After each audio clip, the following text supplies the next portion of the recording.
Hello! Welcome to our live chat for tonight. We are going to be talking about revisions and kind of basically how we revise our books and some of our tips. So definitely make sure to ask us any questions you have about revising and editing your books, and we'll try to get to as many as we can. And the question I had for us to start with, sorry. My oven is like preheating. It's very loud. It's beeping very loudly. All right, so to open up, I wanted to start with talking about how we each prepare for revisions. So like how much time do you wait after finishing drafting? How do you like organize what you want to do and all of that? How do you get organized before you start revisions? First person I have is Megan. I usually wait about a week, at least, sometimes 2, just to kind of let things simmer and make it so that I can forget things. Yeah, a couple weeks. If I'm on a time crunch, I'll just do a couple days, but it's been a long time since I was in that kind of a time crunch. But it's been a while since I've had to revise anything, so this will be a fun chat. Yeah, and at that point, I'm like printing out my book and like putting it in a binder, getting together all my note cards because I like to have all the note cards and the Post-it notes and all of that. Yeah. Then I have Rachel. Yeah, I'd say about a week usually. If I finish like a big project, it's a week. If it's a smaller project, I'll probably like 1 or 2 days, honestly. Like just enough to kind of like give my brain a break, but not long enough. And if I just like forget about it or like want to move on to something. I also kind of like revise as I go. I know you should be doing that. I'm sure we're going to be talking about that later in the chat, but I kind of like when I finish a chapter or something before I start writing the next time. Oh my goodness, what was that? Magic. Wow. Oh, magic just happened. Okay. Yeah, if I'm like writing a new chapter, I'll go back and kind of like look through at least the last thing that I wrote and kind of like revise a little bit of it and then go on. So I can go all over the place. It just depends on how big the project is. Ellie? I don't really have a set process. This is one of the things for me that always feels like I'm relearning it every time that I'm like going into the revision phase. I don't usually wait that long. I don't think I've ever waited, even deliberately waited more than a week. That I always just feel like I want to dive in while it's fresh in my head. And I will, because the revision process takes a while, I will end up eventually having a phase where I've waited a bit longer, but that first pass when things are fresh in my mind and I know what's not working, I like to kind of jump in right away, but for the most part, it's different every time. I usually tell myself like 2 weeks, and somehow it always, like the 2-week mark, there's always something like crazy going on in my life, and it always ends up being longer because of it. Like I think the book I'm revising now, like 2 weeks after I finished drafting it, I was like, go after that, and I was like, well, I can't start revisions right before going to vacation, so it ended up being like a month.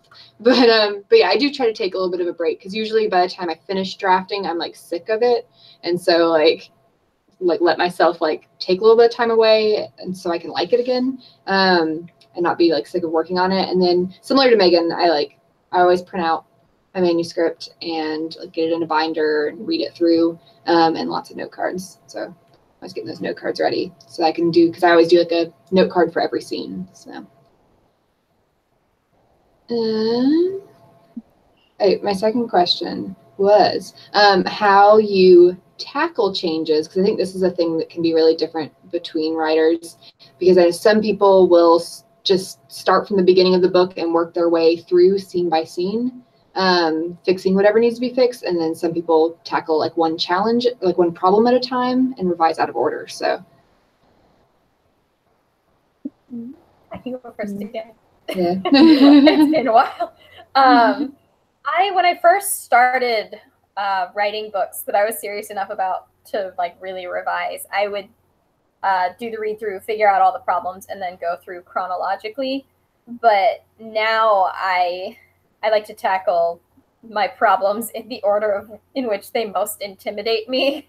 So like the things that are the biggest, usually like major plot changes or character changes, And I like to go through and write down. I have all my scenes listed out, like, oh, this is what happens in each scene.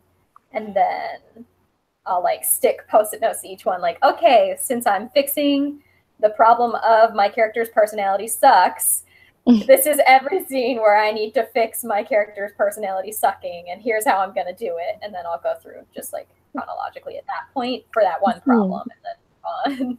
I cannot imagine doing it like that. Yeah, no way. Like, I think I just pretty much do chronologically, because I know even writing down things on scene cards and stuff, I will miss things if I'm just trying to target certain things, like just the dialogue or a particular character. Like, I would just get so confused. I cannot imagine doing it that way. Well, like usually when I'm like going and deciding to go through it, I'll have like a little document open and just kind of like write down things that I know need to be fixed, kind of like right off the bat. Or like, even as I'm writing and like later in the book, I'm like, oh, you know what? I think we can change that. Like, I'll make a note for myself to like go back and, you know, add this character in, or to take out that scene or what have you. So I'll kind of like look at those and then see the big edits. I'm like, okay, I need to add in a whole other character. Like, let's go do that first. So I'll usually like go and make the big changes first. So that like the story itself kind of runs a little bit better. And then I'll make the other, like the dialogue or the character's personality not sucking, or, you know, changing like the sacred artifact to whatever it is. Like, I'll kind of like do those afterward, but like I need the whole story to kind of fit together. And I've definitely done that by accident before, when like I'm scrolling through trying to edit in chronological order, and then I'll get to a point in the book where like I didn't write a scene, or I just made a note like, oh, write a scene where this and this happens, come back later and add that in. I'm like, damn it. Now what am I gonna do? So Yeah. It's like, oh no, like past Rachel, this is a terrible idea. Yeah. I will say I do run into, when I was doing it like all chronologically, like you do, Kelly, I had much cleaner second drafts. So like my second draft would just need a polishing. And now that like I do it this way, it definitely like always needs a third draft, because I always find like random, I was going to add this scene. Oh, I was going to do this thing. Or, oh, look, now these two things clash. Whoops. Yeah. Like, I do see the benefit in it, but I know my own focus levels. And if I'm doing bigger picture things and like in those chunks for the second draft, I will not have the focus I need by the third draft to look for the tiny details I missed. I'm like, I've read this too much. I hate it. I need to be done now. So I need to like kind of focus on the second one, and then just kind of do the, any giant gaping issues in the third one. Yeah. I'm kind of like somewhere in the middle of the two, because I try to break it up into like categories of changes. So like I start with like big plot changes, and I go chronologically through the book and make all of the plot changes, and then I go through and do all of the character changes. I don't know if I can really recommend that method, because it is a huge mess and a lot of work, because you're going through it multiple times. But it's just like what I would say makes most sense to my brain, but also this book, the one I'm revising right now, makes like no sense right now to me because of it. But yeah, kind of like Megan said, it's like the second draft is like a huge disaster, because like I change a bunch of things and then I have to go back and change other things, and I just keep like making things worse before I can make it better. So I'm also not sure I'd have the patience to like, okay, so I'm reading for character, but I see something wrong with this dialogue and I know how to fix it now, but I'm just supposed to skip it. Like, yeah, I can do that. I won't skip it. I'll just like really quick. This is going to be really funny, and then 50% of the time it is, and I keep it later. Yeah, I know definitely there's been so many.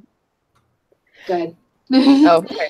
Let's say like I know like you guys, especially like your like cards and like sticky notes and like color coding everything, and like even on Scrivener you can like put colors for stuff and highlighting this and that, and I just can't do it. I don't know why, but I guess maybe I should try it again and kind of like see if I can do it. But I feel like it's so intimidating when I'm like looking at everything, and then I'm like, okay, I have to fix this dialogue, so I'm gonna like highlight this in green, and then I'll come back later, and then I'm just like going through and there's just like colors everywhere, and I'm like, no, I want to just focus on one thing first, because then if I see like, oh, yellow and green, I'm like, oh, I'm only focusing on the yellow now, and then I'll go and fix it, and then I'm like, oh, the green's still there, and then I'm like, and I'm like, oh, it's so bad. So then like I feel like I can't just like focus on certain things, like I have to do it all at once.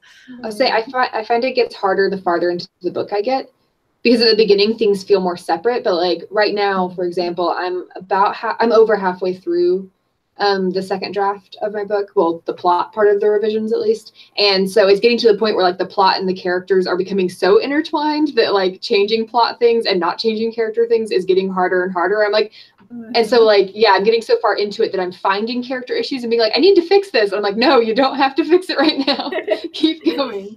Yeah, like usually I'll like, because I do like highlighting things. Like for me, that helps me split it apart, where it seems to have the opposite effect for you. Yeah. But I'll get to things like that, and I'm like, well, I've done plot in blue and character in pink. Should I get a purple highlighter? Yeah. I know. I keep telling myself I'm. Oh no. Oh no. Well, Emma, no.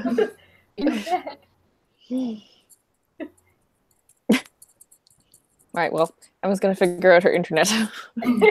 Oh, there she is. She's moving. Oh, oh yes, there we go. Everything's good.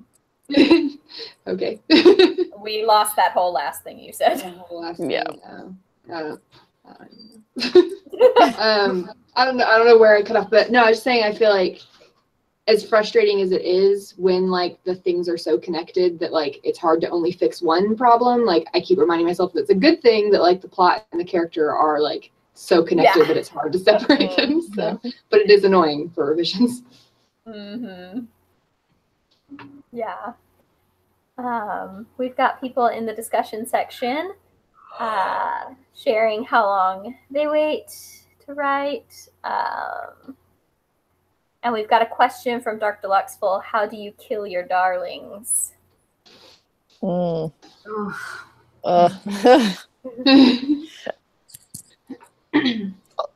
okay. So like sometimes you just kind of have to like grit your teeth and do it. But other times usually I'll like see what I love about that scene. Like, why do I like it? Is it because of this specific character point, or is it because of like the really cool setting or something? And I'll try and work it into the rest of the book. So I'm like not really killing it off and just like separating it more than like trying to work it in, like kind of like sneak it in instead of completely kill it off. Getting it away from the pack so you can take it out on its own. Exactly. Sometimes if it's like a whole like element of the book that like isn't working or isn't necessary, like it helps to just like put it somewhere so that you can like use it for another book, or if you decide you do really need it for this book, you can add it back in or something like that, like so that you don't feel like you're just like, if you just delete it and then it's all gone, then it feels a lot worse than if you're just like putting it in its own file. That's one of the things I really like about Scrivener, is that it saves everything you put in the trash. Like you cannot move it out of your trash can, which sometimes I hate, but when I'm deleting scenes I like it, because I am very, in second and third drafts, I will just, if something is not working or if a beta reader tells me like I don't like this, I'm like, all right, it's gone, it's dead to me. Chop it off.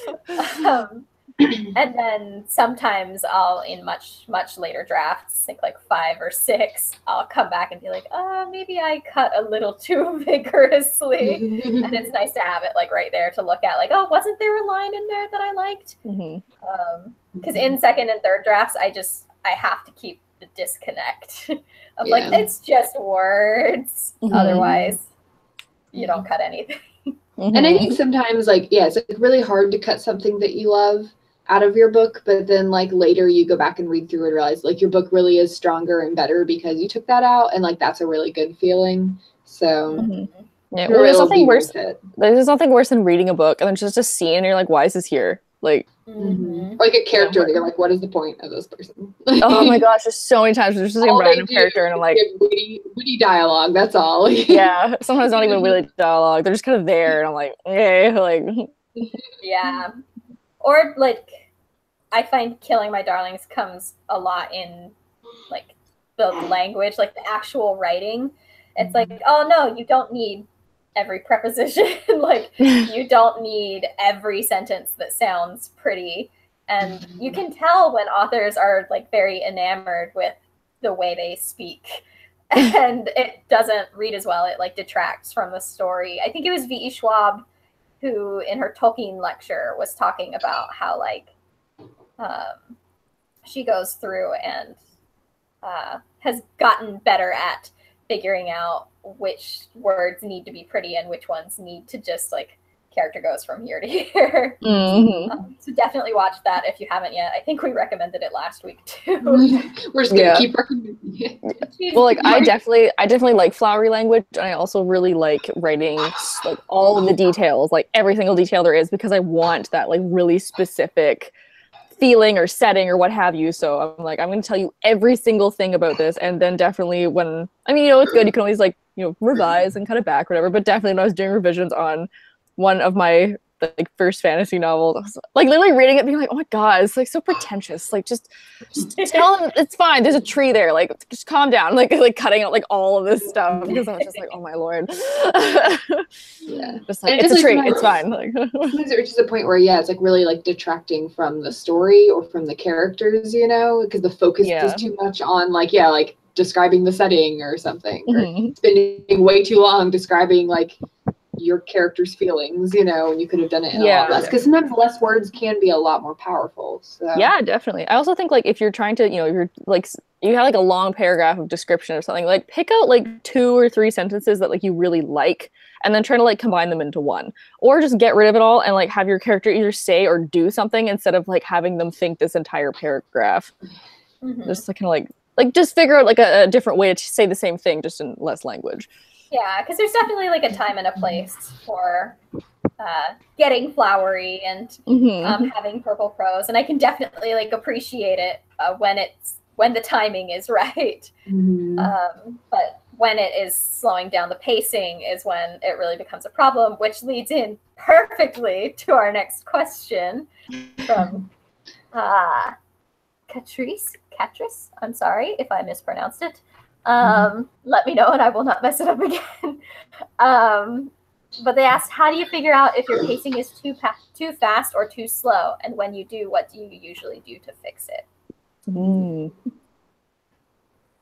honestly terrible at pacing, so don't mind me. This is one thing where like story structure, different like models of story structure can really help you, because that's really what they are focused on, is pacing and making sure like major events are happening like around the right time. And it's not necessarily like, oh, you have to divide your number of pages in half and that's where the midpoint is. Like you have some flexibility, but it helps you make sure that it's not like nothing happens for the first 25% of the book or something, you know, so that you can like make sure that the major events are paced out a little bit better. So I definitely look into that if you already haven't used it like in the plotting of your book, and it can help a lot. Yeah, I also think like I'm just thinking back to, I just finished a really good fantasy novel that was The Lies of Locke Lamora by Scott Lynch, which I finally read. It was so good. Oh my gosh. But my main thing of it was that like it took me a good 100 pages to get into, because it was so slow at the beginning. But it was also slow because there was so much plot that it had to set up so many things just for you to be able to understand like the basis of the world and the characters. And then like once you got to the like, I say like once you got a good like quarter to a third of the way through, it was just like 0 to 60, like all downhill, like super intense, like all this stuff. So it's like also kind of like, what type of novel are you writing? Because if you're writing a contemporary, like, and they're just like mooning around in their room for like 6 chapters, like I'm not going to care at all. But if you need to set up a lot of stuff, you can have like periods of time where it's slower or faster, what have you. And you can be doing that, setting up, and have your story be slower in certain portions and still have your pacing be good, because like it's not all about action. It's not all about like fighting or like big reveals or anything. And that's an important thing to remember, like with things like story structure, is that it doesn't always necessarily mean like a big reveal of information. Like it can be like your character coming into a decision or coming to a realization, or like it can be little things too, you know, but making sure you have like that tension along the way, even when you are setting things up, can be really important. You can use word count as like a symptom checker.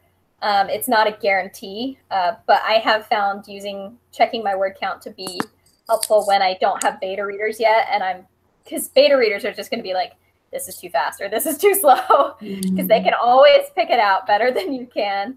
But if I've written a fantasy novel that is 50,000 words, it's probably a sign that either I don't have enough plot or things are happening too fast. And I need to add more subplots and things to slow the plot down. Similarly, if I've written a 200,000 word young adult fantasy, things probably need to pick up a little bit. I need to be finding things to cut. Mm-hmm. Something else I had. Oh, taking a look at, because more often than not, your problem is that things are not happening fast enough. You've put in too many relaxing scenes, too many like people talking in a room scenes. And this is where note cards come in very handy. This is why I always start my revisions by having one note card for every chapter. I just write down like a brief summary of what happens, and I always find like 3 or 4 chapters where it's like they're sitting in their living room and they're kind of talking and they kind of find out this thing, but they are definitely in the living room for all of it. And then it's like, oh, I need to combine this with a different scene. Yeah. And like this is sort of related, but those note cards for the different scenes or chapters can be really helpful with making sure like the pacing of your subplots is right too. Because sometimes I'll find like 6 note cards in a row are all about like one like plot in the book, and like another subplot hasn't shown up in like 20 scenes, and I'm like, oh, I should like move some things around or like work in something about this subplot because like it's just like disappeared and doesn't show up until like halfway through the book again. You know? So it can really help with pacing of all things. Yeah, my revisions are like 70% subplot. I'm like, oh, that's right. Or like, well, that's something like a really bad thing for me where like I'll go along and then like halfway through I'm like, oh, it'd be so cool if this happened like later. I'm gonna set something up, and then I set it up and I forget about it, and then I'm like, we're doing revisions. I'm like, what even is this? Or like it's the end of the book, I'm like, oh, that thing that happened earlier. Like, oh, damn. So yeah, it's just write it down, make sure it's there. So then I'm like, I gotta go back in and like write a whole subplot. Okay, cool. Yeah. My problem is that I also do that in revisions sometimes, where I'll like change something and then like forget that that's gonna affect other things. Yeah. I'm like, oh. Like, oh wow, I thought I could just pull this one thread and nothing would go wrong. But Yeah, actually, exactly. I have taken apart the entire tapestry. Yeah. This is reminding me though how much I really do love revisions.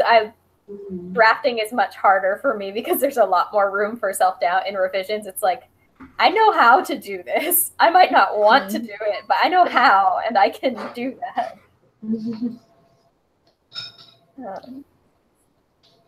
We've got more people sharing their processes in the discussion section, which is amazing. This chat it's about what we each do, and it's not meant to be prescriptive. Like maybe you'll get some ideas that work for you, but obviously, like even among the 4 of us, we all do different things. So definitely keep sharing your processes in the discussion section. I had another question for you guys, because I feel like this can be kind of one of the difficult things in revisions, is what do you do like when you know that something is a problem in your book or isn't working, but you don't know how to fix it yet? Yeah, basically. That's when I turn to friends. Yeah, that's when I turn to like friends and other writers being like, okay, I need to bounce an idea off you. Like, what about this? And then it's just like a really intense brainstorming session. And I feel like that helps a lot. Because then like if it's especially someone that doesn't know about your book, I find that helps a lot too. Like even like my parents are surprisingly helpful. And I'm like, hey, like I want to do this with this thing, but I don't know how. And they're like, oh, like what about this? Because they like have no idea, so they can't be like tainted with the idea of like, oh, but like don't you want that to happen? Or like other friends they're like, oh yeah, like let me just like, well, I would love it if this happened. And they're like, oh, okay, you know, just that kind of thing. Even sometimes just like explaining it out loud, you're like, oh wait, I figured it out. Never mind. Like, you know, like just being able to say it out loud to someone sometimes can help you work through it. Rather than just, you know, like staring at some note cards, which is what I do when I can't figure it out. Yeah. And cry. If I don't have someone there that I can talk to, like it's one of those writing days where I am at home alone and today is supposed to be my writing day, but I don't know what to do. And everyone is at work or not at my house or not answering. I like to either on like a few sheets of paper or I have a really big whiteboard. I like to write out a few different possibilities. Like, well, what if my character goes to this place? What if she stays in place? What if she goes over here? and then just write down like everything that could possibly happen and everything that would change if I did that. And usually I'm able to find, like, even if it takes a while, and usually it does, I'm able to find some, it's like, ooh, that might be hard, but it would be really cool. Mm-hmm. Yeah. I also find sometimes, kind of like problems when you're drafting, sometimes I can like ignore that problem and come back to it. And that's actually part of the reason that like I'm currently doing plot first and character second, is because when I started these revisions, I wasn't sure how to fix some of the character problems that I had. And so I was like, you know what, I'm just going to focus on the plot. I'm going to get the plot figured out, and then I'll worry about character. And it has been good, because as I've been fixing some of the plot issues, I've figured out the character stuff, and I don't think I could have figured that out before I fixed the plot. So because changing the plot changed what I was going to do with characters. So yeah, for sure. Definitely don't be afraid to give yourself time. Like, and focus on a different problem first if there's something really big that you can figure out. Drafting is all about plowing forward, but revisions, like, it's okay to take a break if you need it.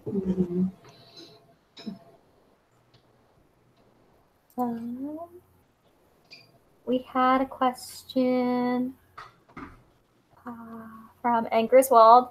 I've been trying to start with the big picture elements, structure, character arcs, then moving on to scene level, checking for conflict, and goals, and then line edits. What do you do? So, like, do we have an order that we typically follow? That's basically the order that I do. Yeah. Yeah, same. Large to small. Yeah. For me, it's large to small in whichever ones are going to be the biggest pain to do. But it always ends with line edits. Like, I always do those last.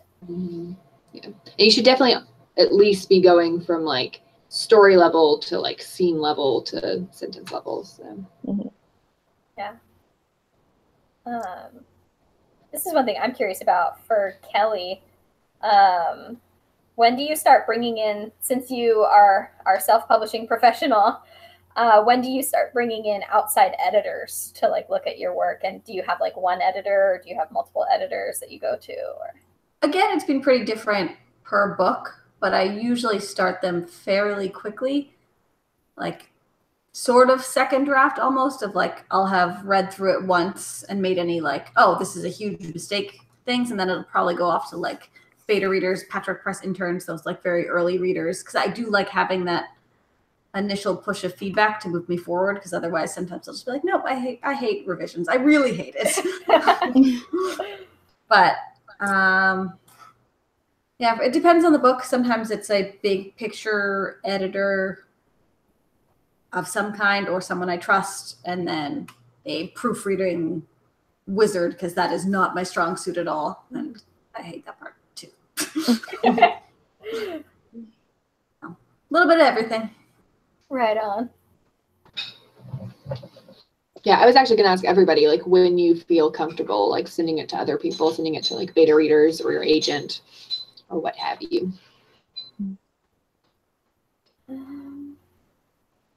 I think when I'm, like, 90% sure, like, that I like it, then I'll send it to friends or beta readers or what have you. Like, once I fix the major points, and I'm like, yeah, it's okay if someone's like, hey, I didn't really like this dialogue, and, like, I'm not going to cry about it. Then I'm like, yeah, okay, sure. Tell me about it. Yeah.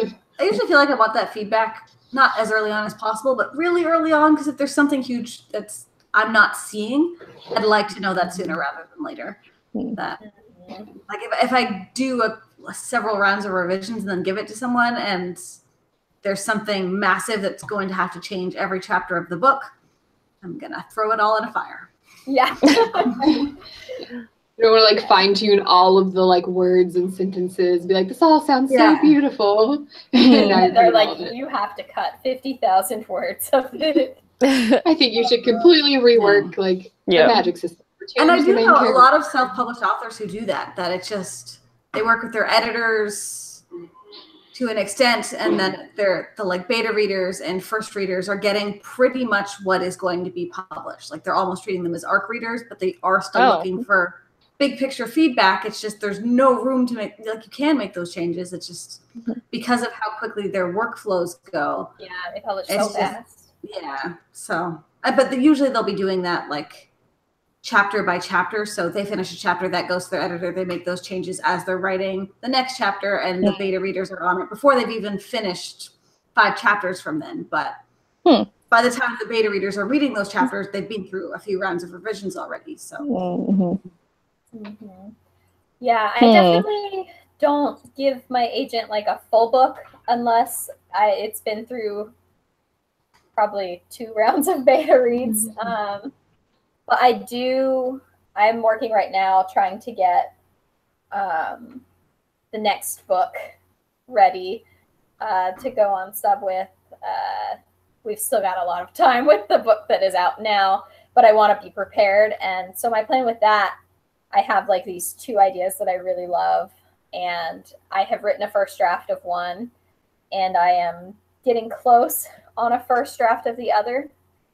And I'm a pretty fast first drafter, so it's not like a huge problem for me to do that, fortunately. And so what my plan is to, once I'm in like the break period, send her synopses of the 2. And like the first couple chapters, and be like, hey, which one do you want? Basically, because I know she likes one of the ideas, so I know it's not going to be like, neither, write a whole different book. Because I have sent her like pitching ideas before, but I want her to take a look at like the whole book, because like she is my business partner, and I want to make sure that she loves the book, and I want her to be able to see the whole plot before I get into the really big structural revisions that I like to do earlier on, so that she can be like, but this plot isn't going to work for me, or this is not the best for the market. Is there a way we can rework it? So I definitely get her more involved on the idea level than I do like a normal beta reader, I guess. If that makes sense. Yes.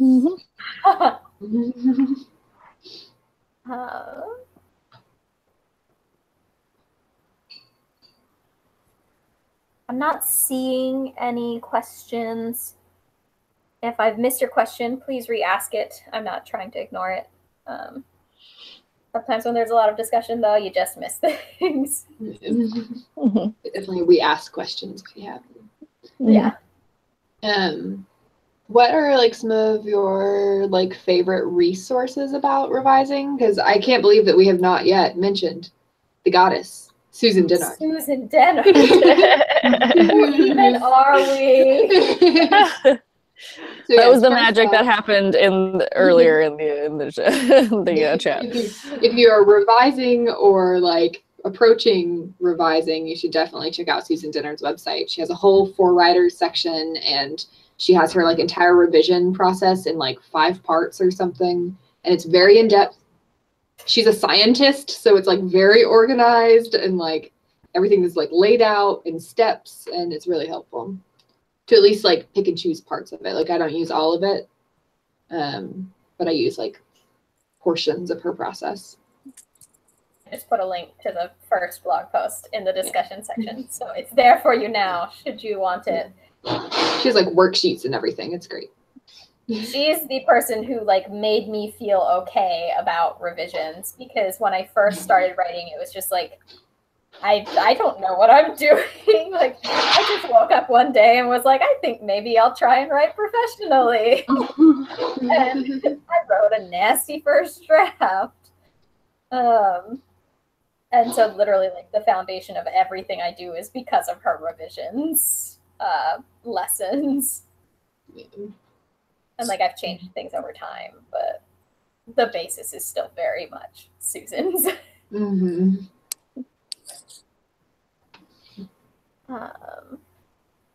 We had Carrie B, who is an editor, in the discussion section. They said, as an editor, for me, it's actually much easier to edit my client's work versus my own. Oh yeah, for sure. It's always easier to like critique other people's work and edit it. Yeah. This is why beta reading is so important, though. Like if you haven't found people that you can beta read for yet, I would highly recommend it.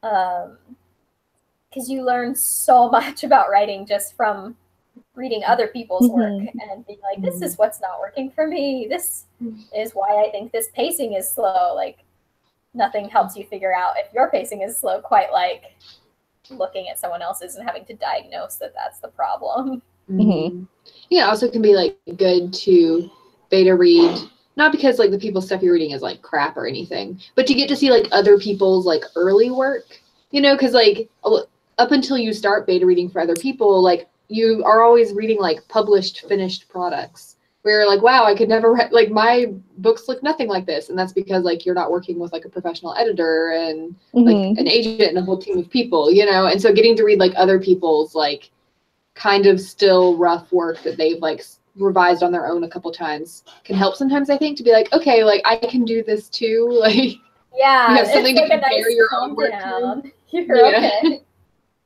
Like other people have problems in their book that need to be fixed. Yay. Okay, I'll be right back, but my cat came in and is now harassing me, so I need to go and feed her. Come here. Yeah, here. You're gonna no, if you're gonna be rude, come say hi at least. Who are those people? Looks so concerned. Yeah. Oh, are we okay, we'll go get food. I'll be right back.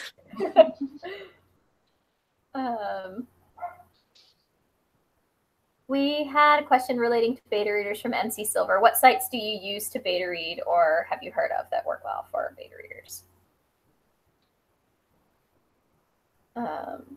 Absolute Right is a great one. It's been a little while, but I assume it is still up and very functional because that was like amazing for me. Pitch Wars is coming up, and so this is also probably a good time if you were considering doing that, or even if you're not, like there's probably people who are preparing for Pitch Wars who would love beta readers. So if you jump on hashtag Pitch Wars on Twitter, like, hey, is anyone looking for beta readers? I think like hashtag on the porch is like something a lot of people use for like people who are preparing for Pitch Wars. So you can find a lot of people who are like also getting ready for it there. Yeah, if you prefer Facebook, there's usually a Facebook group for aspiring Pitch Wars mentees.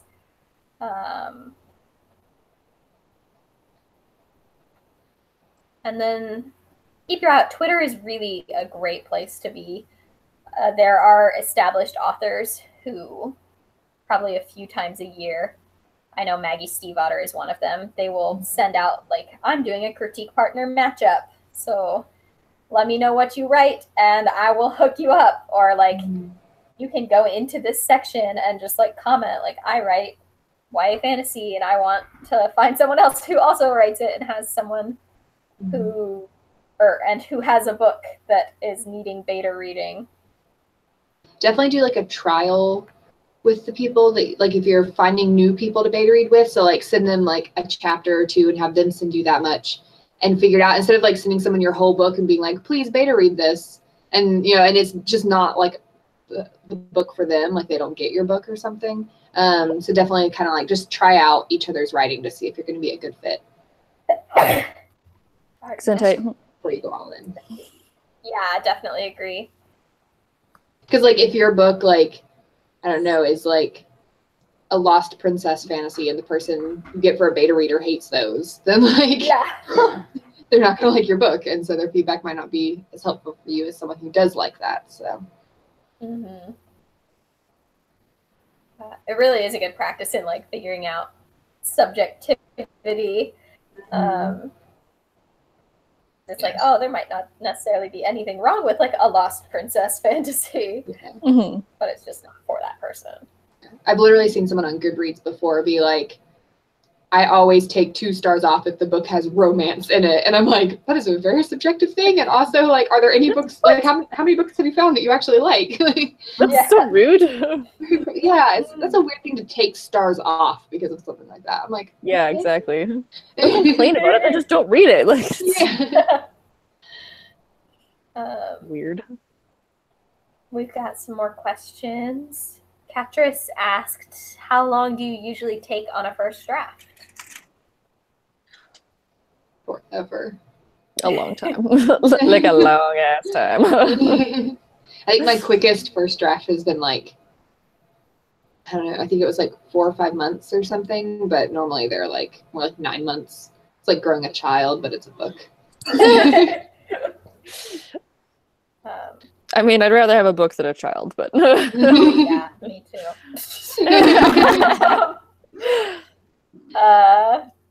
For me, there's definitely some variability. It's like either very fast or like medium fast.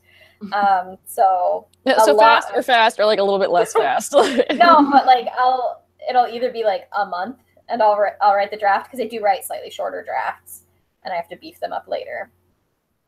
So either like a month or 4-ish months. Yeah, I'm in that same my range. 2 sweet spots.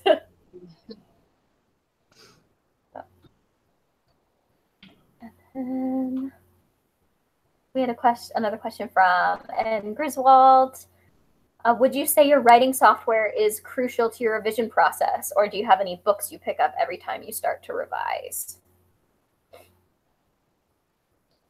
For software, I would always recommend revising in Microsoft Word because that's what you most likely want your final draft to be in for sending it to beta readers and agents and editors and whatever.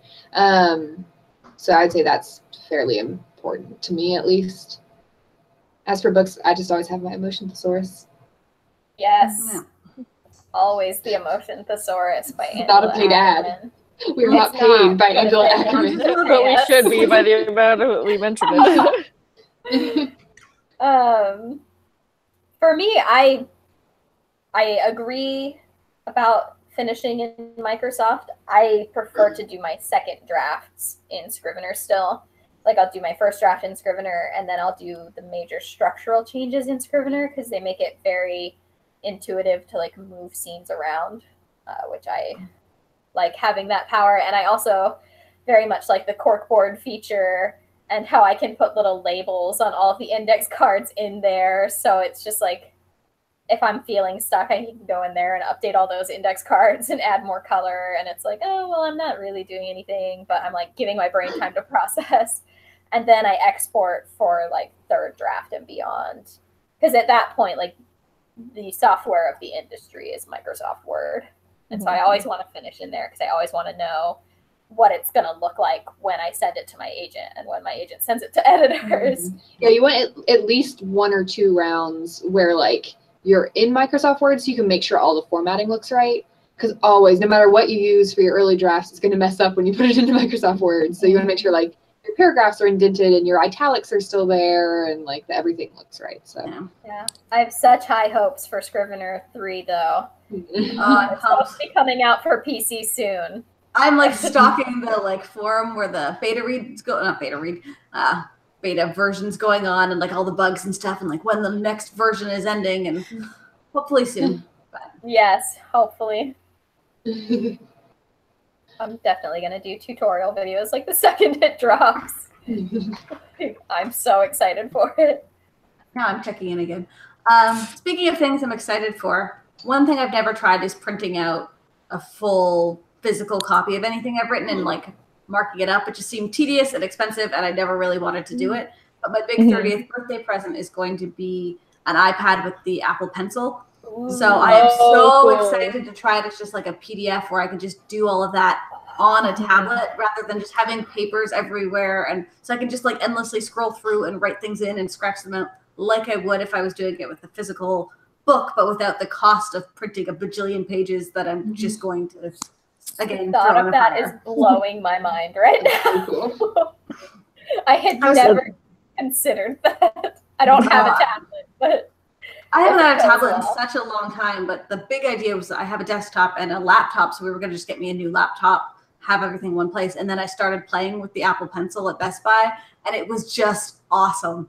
Like, it felt more like writing with a pen and, like, getting my handwriting down than any, like, stylus I'd ever used before. I'm not an Apple user at all, so this is a big leap for me, so I'm really excited to try it. That's super cool. Yes. You'll have to let us know how it goes, because then I'm going to be like jealous and have to start saving up for a tablet. Yeah, well, because just within the last couple months, they made it so like one of the smaller normal iPads, you would go with the Apple Pencil rather. Before it's just the iPad Pro, which is crazy expensive. So it's a little more cost effective than it would have been a couple months ago. So I'm pumped. Yeah. Cool. Yeah. I will say that more recently I've found utilizing the navigation pane in Microsoft Word has been really, really helpful, like utilizing headings and stuff. It gives you a little bit of that power that I was talking about in Scrivener with being able to move things around. It is a little bit of a pain to get things set up, but like once it is set up, it's amazing and makes things a lot easier. I'll see if I can find a link. Ray Chang did a Twitter thread on using headings and your navigation panel to have some of the same powers that you have in Scrivener. And it was really interesting. And it like really has been life-changing in the later drafts where it's like I've sent it to my agent and I've edited it so many times, but she has still found this like thread that I need to fix and it's going to take forever.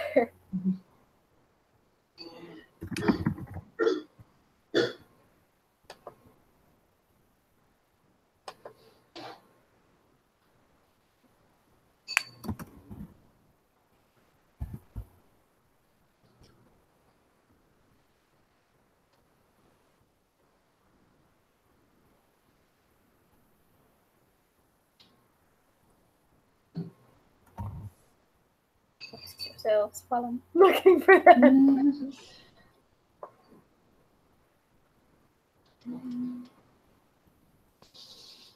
I used up all my questions that I had, so. Well, we've been going for a while anyways. Covered a lot of ground. Mm-hmm. I got a question from Nichiwa14. How do you guys approach developmental edits? I find them so overwhelming and never know where to start.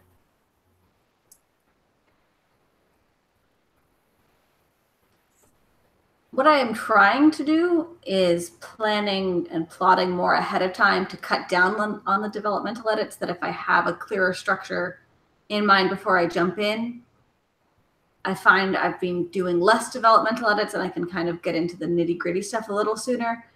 So I'm kind of preparation in order to avoid having to do too much of it. So I don't really have a super answer here.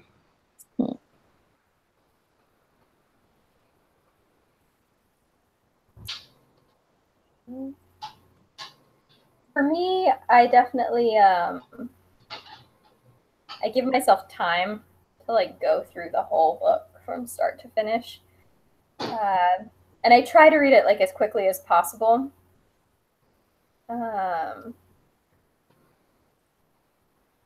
And in doing so, I like take notes anytime I like start to get bored, because that's a real sure sign of some pacing issues. Anytime I'm like, oh, but what about? Because that's a sign of a plot hole. Or anytime I'm like, wait, what? Because that's probably a sign that there's something missing in the world or the character development.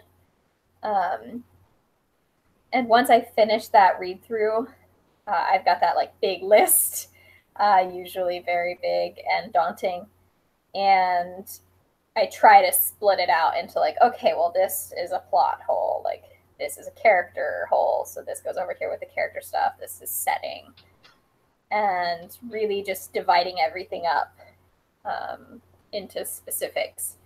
That way it feels like even if I'm not sure how I'm going to fix them yet, and like that's going to take a lot of time, I at least know what the problem is and like which jurisdiction it falls under, I guess. And for me, I pick the one that I'm most scared of, but like other people will just go like plot or setting or character. Like there doesn't have to be some like specific way as long as you're picking something and starting.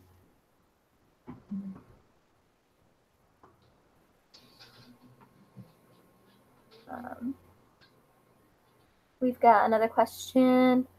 okay, how about taking out characters? Like if you accidentally have too many and find you can't leave too many perspectives in your story.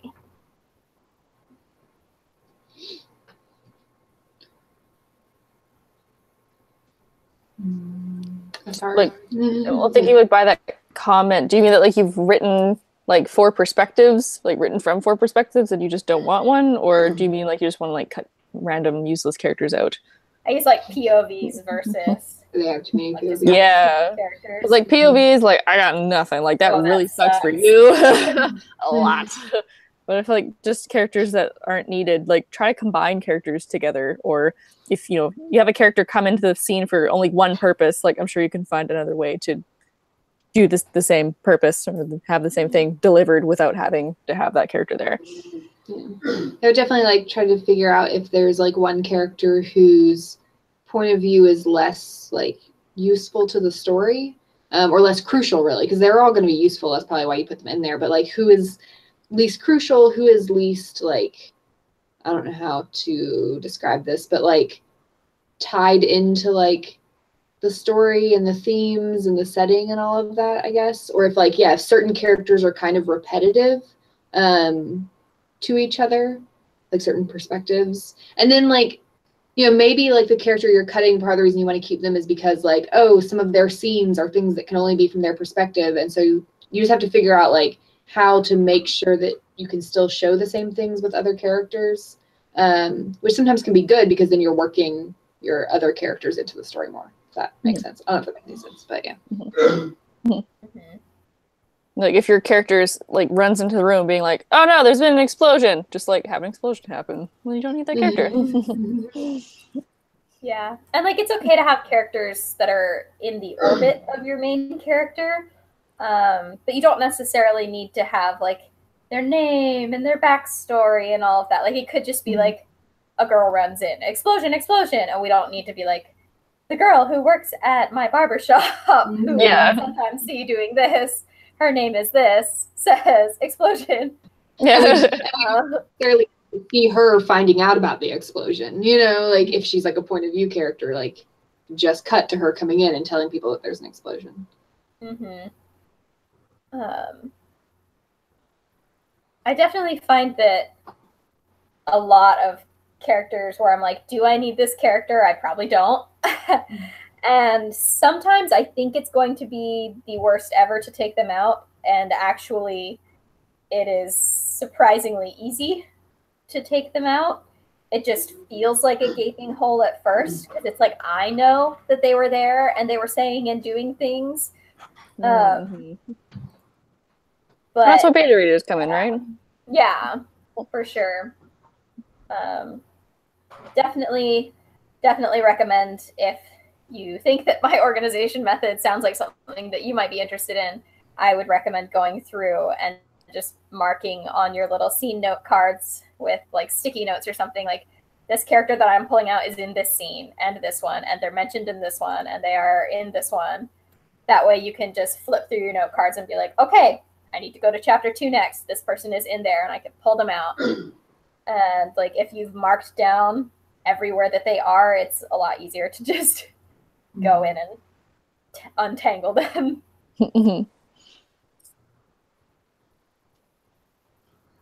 Yeah, actually, like, I was just thinking something that Emma said, like, you don't have to have the entire backstory of everything. Like, that's definitely how I write by accident. I'm like, I have too many details, and it's like, I need everybody to know about everybody. So, yeah, it's sometimes good. Yeah. It's just a person, just a soldier, it's just a girl. Yeah. And I think sometimes also, like, if this is like a too many POVs problem, sometimes cutting POVs can make the story stronger because you like leave a little bit more like mystery in there. Like we were just talking about, like someone runs in saying there's been an explosion, and like, yeah, you could write the scene before of that person seeing it, or you could like leave it out so it's like more exciting when the other characters find out, like, and so it's okay to sometimes have like some like things that you don't see in your story, I guess. Like you don't have to show us every single moment, especially if one of those characters is going to tell another character about it later. Like You don't have to. And then even outside of POV, that's a good lesson for revisions that I'm learning. Like there's some like conversations that like I show the conversation and then I show one of the characters telling another character about the conversation, and like I don't need both of those, you know. Slightly off topic, but I think it was Diana Peterfriend that just did a thread about romance and dual point of views and how that's very much in right now, seeing both love interest side of it. But before, with like rom-coms and chicklet and stuff, a lot of it you would just see the heroine or whoever the main character is leaving the love interest to be a bit more of a mystery of like thinking Pride and Prejudice. Like if you understood what exactly Darcy was thinking through the whole thing, it would be a completely different story that loses some of that dynamic and the mystery and just kind of figuring out the characters with a limited point of view. So it can be interesting to kind of cut some of that out if that makes the story a little more engaging. Yeah, for sure. Like in a fantasy scenario, like is it very interesting to have a point of view character who sees this explosion happening, sees the person light the fuse, like, yeah, wow, pretty high stakes. But what if like that POV isn't there and you just have the person coming from the outside to this explosion and they just see the evidence and like have to piece it together themselves. Like it ups the tension even more because you're like, oh my gosh, like that person left behind a scarf. It's totally this person. But like, wait, it's an explosion. They could have just dropped their scarf. Yeah. Or like, look at all this devastation, and then you get that whole other feeling behind it.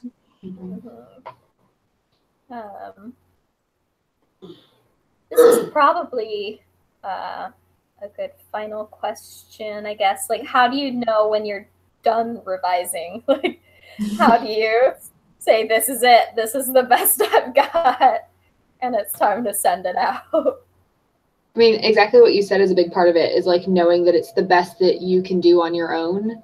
And then once you get beta readers, knowing that it's the best that you can do with your beta readers' feedback, which is something that I think you have to like learn to recognize. Because it's really easy to be like, it's still not good enough. I'm sure I can make it better, but like sometimes you can't. Sometimes you need like the outside perspective, but also like being able to recognize like when you're making changes that are making the book better versus like when you're just changing things because you feel like you have to keep changing things because it's not good enough yet.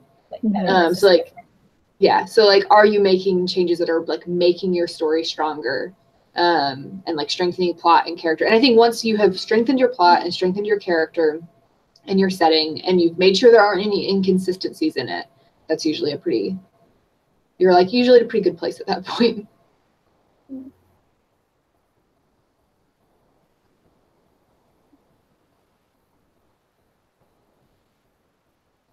Yeah, can't say it better than that. Yeah, that sums it up. Mic drop. Yeah. All right. Well, does anybody have anything final they want to say about revisions? You can do it. Yeah. Just go for it. If you don't like our advice, just do it yourself and do it the way that you want. Yeah, exactly. Just like writing is a learning process, and you figure out like what works best for you, and you'll get better at it as time goes on. So. Yeah. All right. Well, that's it for tonight. We'll see you guys again next Sunday. It's going to be book club week. I've got a book right here. We're reading The Long Way to a Small Angry Planet by Becky Chambers. So we'll see you guys next Sunday for that. And then we'll have videos all this week. And yeah, so thanks for coming. Bye.